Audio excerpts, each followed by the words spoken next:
नमस्कार शेतकरी मित्रांनो, जामदार रेशीम उद्योगमध्ये आपले स्वागत आहे. तर शेतकरी मित्रांनो, आज निरीक्षण करत असताना आपल्या बेडमध्ये काही ठिकाणी आपल्याला बुरशीचा अटॅक बघण्यात आलेला आहे.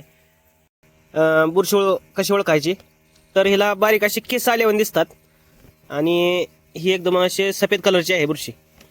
तर यामुळं आपल्याला प्रॉब्लेम काय येणार आहेत की आपल्या ज्या बेडमध्ये ह्या बुरशी जर वाढायला लागली तर आपल्या आळीला सुद्धा ह्या बुरशीचा अटॅक होणार आहे. तर ह्या बुरशीमुळं आपल्या आळीला फ्लॅचरी किंवा मस्कार्डिन ह्यासारखे रोग होऊ शकतात. तर मस्कार्डिनमध्ये आळीचा ही जी आपली आळी आहे, ही आळी डायरेक्ट आपली जी आहे ती एकदम सुप्त अवस्थेत जाते आणि ह्या बुरशीचा ह्याच्यावर अटॅक झाल्यानंतर ह्या आळीचा खडूसारखी आळी तयार होते.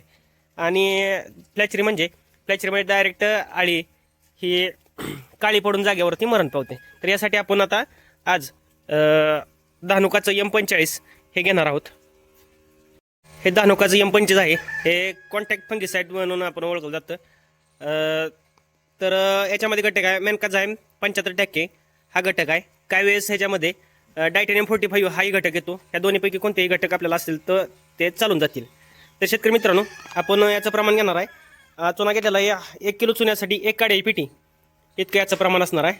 तर आपण हे मिश्रण तयार करून घेऊन ही जी रेशीम आळी आपली, तर यावरती आपण पावडर डस्ट करून घेणार आहे.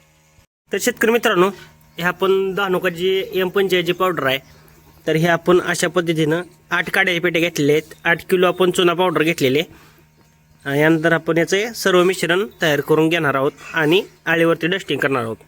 अशा पद्धतीने आपण पावडर डस्टरमध्ये चुना आणि M45चं मिश्रण तयार करून ह्याच्यामध्ये ओतून घेतलेलं आहे.